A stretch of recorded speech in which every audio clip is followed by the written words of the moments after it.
What's going on? Let's get the ball rolling today. It's the Boxing Clinic. Y'all know what it is. Your boy CJ Goodfellow, one time for the one time. Talking about Anthony Joshua and Alexander Povetkin. Seems like it's going to probably happen in the UK unless Povetkin and his Russian $1 billion backing, pulls a whoop-de-blam on Eddie Hearn in Matchroom and takes it to purse bid. Seems like this fight is next. And, forget the Deontay Wilder stuff for a minute. Put that aside for a minute. Well, for this whole video, for the most part, we're going to just exclusively talk about Anthony Joshua, Alexander Povetkin. And, quite honestly, I like the fight, man. Most definitely, Anthony Joshua, if he had a choice, could have went for a softer touch. He went for Povetkin. It's a solid fight. Obviously, if you didn't see the writing on the wall with Joshua and Povetkin already about to happen, other than the articles that 78 talked about, shout out to the brother 78 Sports. And I told you guys all the way along, Wilder and Joshua was not going to happen next. Hopefully that's the last time we mentioned Wilder in this video. But, Povetkin fought on the undercard of Joshua and Joseph Parker. That wasn't by mistake. That was by design to showcase Alexander Povetkin. And in Russia, remember we said that the reason why it was David Price, because if David Price would have beat Alexander Povetkin, he probably would have been the mandatory for Joshua in one of the sanctioned belt bodies, WBA or WBO, which Povetkin is the number one contender in both. Just to let people know. It would have made sense because David Price is a guy they've been trying to push. He was had a good, good amateur background, I believe, but he just didn't have the jaw on a professional level. And he hurt Povetkin, then Povetkin just proceeded to knock that ass out, you know what I mean? But, I'm not going to knock this fight. I like this fight. I like it way better than White and Joseph Parker. Like I told y'all, I never was sold on Joseph Parker. To the day that my homie from Classo Boxing Talk or Classo Sports TV, Smooth Cat told me, I'm like, nah, I don't see it, bro. I don't see it. I didn't see it in him, man. He struggled with Takam, which Takam is a tough contender. And he struggled with Andy Ruiz, and most people thought Andy Ruiz won that fight in New Zealand. Only reason he won it because he had home cooking. He struggled with the Roddick guy. I thought he lost to Hughie Fury clear as day. He didn't do a damn thing in that fight. So, I haven't been big on Joseph Parker. But, like I said, man, I'm not a hater, man. I'm going to give you the real trio boxing talk, and this is a hell of a fight right here, in my opinion.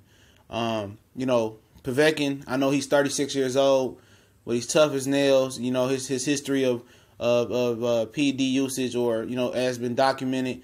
And if he's been clean in the last few fights, which you can see the changes in his body, it's a little bit more frail, a little bit more smaller. His body ain't as dense, but at the end of the day, he got the job done versus David Price. And, whatever you put in your body, you got to have some type of talent, without what you put in your body. So he got talent. We all know that. The meldonium thing he got popped for, that was a legal drug before 2 years ago. Him and Maria Sharapova both got popped for that. It turned illegal in the top of 2017 or 2016, I think. I think it was 17 it turned to illegal banned drug. And like I said before, some of the things they banned on that substance list is crazy. It's some things that we going to go to the gym and take as far as protein. It's something that may be contained, that may be in the protein as simple as a little bit of creatine that'll get you banned. So, that's something to say as well. But the matchup is good. Povetkin, he's a tough guy. He like to come forward and mix it up a little bit. Joshua is a guy that we all seen that hasn't been the same after the Vladimir Klitschko fight. Let's just call it what it is. Seem to have a chin of a poet. Custom Motto said chin of a poet. I'm sorry, I gave that credit to Angelo Dundee. That was Custom Motto said that about Floyd Patterson chin. He had the chin of a poet. I had to correct that from the other day. And, he ain't been looking good. Joseph Parker kind of engaged with him a little bit and hurt him to the body. So Povetkin, he has a chance here. But at the end of the day, Anthony Joshua's youth against Povetkin's experience. And Povetkin, is a nice fighter. He's tough. He tries. Vladimir Klitschko kept holding him just to keep him off of him. And he kept trying and trying. So it should be a good matchup, man. This could have been another worse matchup. This could have been like a Takam matchup, but it wasn't though. Povetkin. What makes it so interesting is Povetkin is 36, probably going on 37 soon. Okay, this is his last hurrah. He gonna train his ass off for this fight. If he cut corners, he cut corners. But he gonna train his ass off for this fight, man. This is his last hurrah. This is his last stance. The Russians put $500K behind him to get re-ranked in the WBC. Tell him what price he had to pay for the WBA and the WBO. So, this is they really, really top hope right now in Alexander Povetkin. He got that $1 billion backing, and Anthony Joshua, he trying to protect his belts. He's trying to defend it one more time against a dangerous foe that people think and call the white Mike Tyson. Shout out to the homie Saul. He calls, Povetkin the white Mike Tyson. And Teddy Atlas believed in Povetkin so much that he trained him, and he tried to tell him to hold off and wait for Vladimir Klitschko for so many years. And then, they split apart. And then Povetkin fought Klitschko anyway to a valiant effort. And Klitschko just, pity pat. Well, Klitschko punches ain't pity pat. Well, he just tapped Povetkin and held him.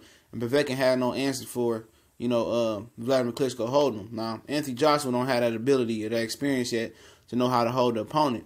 So if Alexander Povetkin get off, Anthony Joshua's going to have to use distance and his power and his timing to put Povetkin on his ass, because Povetkin's going to try. And it's going to be up to Anthony Joshua to hit Povetkin with something early to let him to take the try out of him, take the wheel out of him.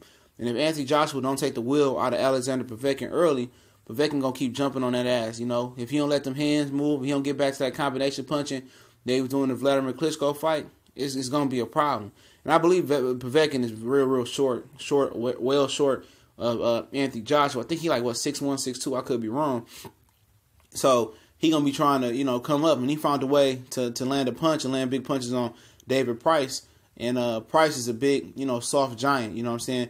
And Anthony Joshua, he a little bit timid. He'll be a little bit soft. We seen in his mindset in some of these fights when he get cracked, he going, he get to moving, he get to wobbling and shaking. He ain't no tough iron giant. You know what I'm saying? He got some soft and timid properties in him as well. And Alexander Povetkin can really, kind of get the dog going and get the barking and growling and biting in that ring. You never know. Anthony Joshua is just, I'm not sold on him as a true spirited warrior. I'm not sold as him as an animal in the ring. Because how he conducts himself out the ring and some of the feminine moves and feminine ways that he has in the ring and some of the sassy head movement that he had, to me, dude ain't really no thorough iron soldier, man. I think that chin can be cracked, and I think when that chin get cracked, that confidence is going to be cracked as well. And I don't think he is that confident of a guy. So I give Povetkin a really, really good chance at cracking that code with Anthony Joshua. Just looking at from the preview, I give Povetkin a really, really good chance. If he got something left, he got a little bit of legs left. Because Anthony Joshua, man, he really hasn't improved. He's really took a downward spiral since the Vladimir Klitschko fight. Klitschko fight, he was throwing combinations, he was going for it, he was trying. And may it be it was versus a gunshot opponent in Vladimir Klitschko. He's been gunshot for a few years now. I remember when he fought the ice cream truck driver from Australia, and then he fought Brian Jennings. He didn't look his best. And then Tyson Fury pretty much snatched his snow, and Anthony Joshua retired him, okay? So now you look at the situation as it is. Where does Anthony Joshua get better at? Because his last two performances, it's been on a downward slope. Takam, downward slope. And, that's the only performance. And Joseph Parker, excuse me. He didn't look good in the Joseph Parker fight, in my opinion. He didn't. And, people can argue me all they want. But if Povetkin can land some of them, if Povetkin can have a better effort than Joseph Parker. Joseph Parker came over there beating his chest, talking all that tough shit, and got in the ring, and he tried to engage 1 or 2 times. And guess what? He ain't want to engage no more. Povetkin gonna try. This is Povetkin last stands. He'll never get another title shot. So, I think Povetkin, is gonna give it all he got. And I think this may be the fight when Anthony Joshua busts through that plateau where he ain't been having no good performance versus the Calm and Joseph Parker. And I think he going to unveil the combination punching back, and I think he going to improve, and I think he going to end up edging out Alexander Povetkin. I'm not sure if he stops Povetkin in this fight, just looking at it from this point, but Povetkin damn sure can stop him as well, too. If Povetkin shows that tenacity and that aggressiveness he had versus Vladimir Klitschko, and I believe Vladimir Klitschko is a way bigger puncher than Anthony Joshua will ever be in his career.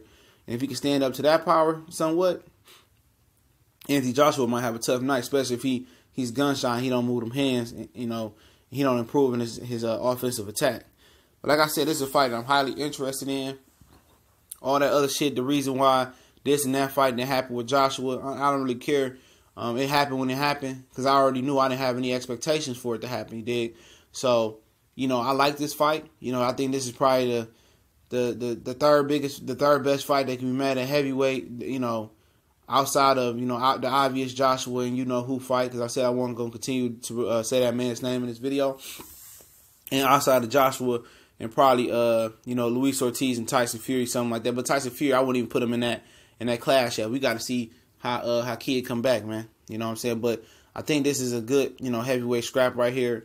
And if hopefully they do random drug testing or something of that nature. I know the WBA has a random drug testing program now.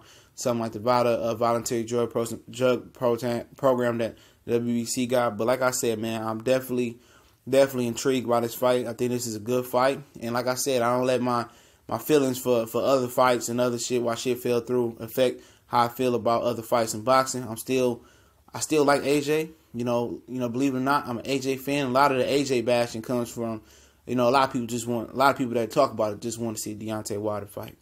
We want Wilder to get his shot, but since he can't get his shot, I'm back to just watching AJ do what he does, and definitely pulling for him in this situation to retire his PED offender in Alexander Povetkin. But I'm down with Anthony Joshua in this fight. In my opinion, as a fandom, when it get down to breaking tape, I'll let y'all know exactly who I got when the time comes. I'm not sure the exact date, but I'm pretty sure it's going down in September. Eddie Hearn has already started setting up the undercard. He already made Anthony Corella and Luke Campbell, I believe.